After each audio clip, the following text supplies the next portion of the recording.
I'm gonna try to explain kind of in a humorous way, but there's nothing funny about this, and keep it in mind. What's going on between me, my father, and my new father's wife. So for 25 years, I've brought this up. I've constantly brought this up to people, my mother, my father, I brought this night up. But you know what ends up happening? It's like a game show where I only lose. And I'll explain how this stupid, horrible game show works. So I was crippled and made disabled. I was given medication, and I just kept on being disabled, and they continued to disable me. Now, when I try to speak up, they're like, oh, well, describe to me what happened. Oh, that can't be right because that doesn't match my other son. Oh, I've been a nurse forever, so I know everything, and you don't know what you're talking about. So it's like I have to play a game show with them, and I have to use the right words and right answers. And all I'm using is my memories and the truth. Remember, I didn't go to school for this. I haven't read it much about this because I need a diagnosis of what it is fully before I can research it. So all I can use is my memories and my descriptions of my own body. So when they ask, well, what are the symptoms like? Okay, first game show question. What is it like to be crippled and be made crippled? Okay, I have numbness in my legs.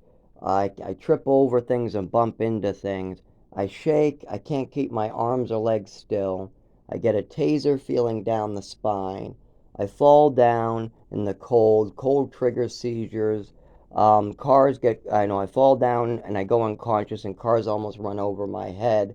Fireworks go off at 10 years old, and I fall to the ground screaming in pain, covering my ears. Um, and then I go, did I win the grand prize? Is there anything? Are you going to believe that this is real after 25 years? And then they just make up another stupid, wrong. Okay, next question. Why didn't you tell us? Okay, well, I did. My answer to that question is I've told you here. I told you at the doctor's office. I told Patricia in general. I told you in person. There was plenty of symptoms in front of you. I dropped in front of you. You already treated me for it. You gave me ballet for a coordination issue. You guys already knew I was bumping into things. You guys already knew I couldn't move my body. So I did tell you several times, as well as there was somebody who was trying to cover it up with a mental illness and continued to redirect you. They continued to redirect the conversation every single time I started it. Every single time we would have this conversation, it would get redirected into something evil. Now, are you gonna stop my suffering yet? Is this game show over? No, we need more. So then they go, well, why haven't we seen it? And then I say, well, yes, you have. You've seen pictures of the seizures after where my face looks like Frankenstein. You've seen the marks on my ankles. You yourself reported depression and suicidal thoughts at the same time I was being prescribed medication for depression and that have side effects like depression and suicidal thoughts. So you have all this going on, as well as you've seen me fall, you've seen the marks, you've seen the shakes.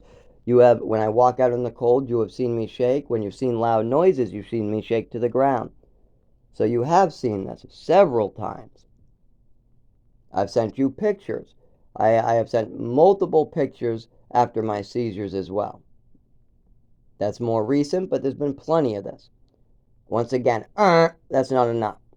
I'm still losing the game show. I still can't get help.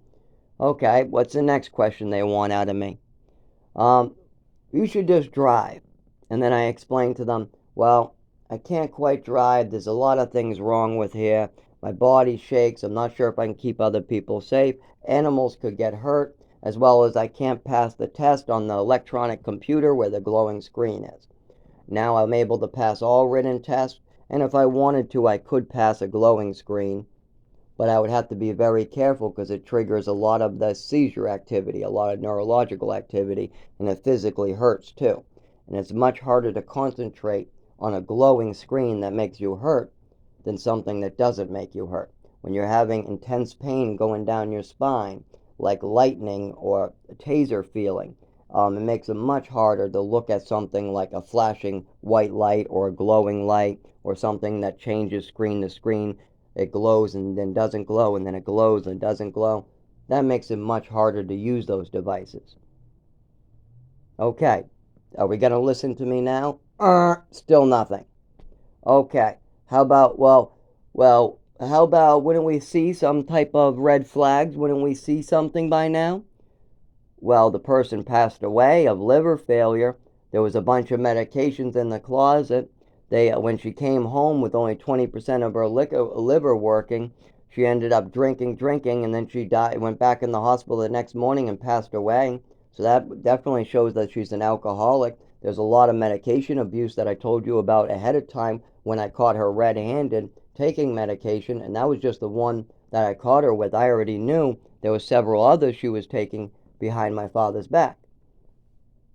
Nope, still not enough. Not enough to listen. Okay, how about all the times that she was screaming and going crazy in the car, out of the car? How about the times when she treated me like a pet or a dog? How about when I went unconscious for my own adoption? How about a lot of these weird times where I'm passed out when I shouldn't be? How about the fact that the medication seemed to be making me up and down and up and down? How about some of the way she was speaking? She was speaking very aggressively, very violently, very psychotically. You don't think that meant anything? You don't think that's connected with this? Lost again. No, we don't want to hear it. So that's part of the problem, is it's like a messed up game show. I keep on giving them the truth and good answers, and then they just want to hear more. What I had to realize, and I didn't realize this about till like 25 years old, is that there'll never be enough. If it's right in front of somebody, if somebody is acting like this right in front of somebody and they won't do anything, why years later should I expect them to do something with all this evidence, all the stuff I'm telling them, all the true statements? It won't. It won't matter to them. They already seen it. They already know it. They're in denial. They don't want to deal with it. So it's just a messed up game show.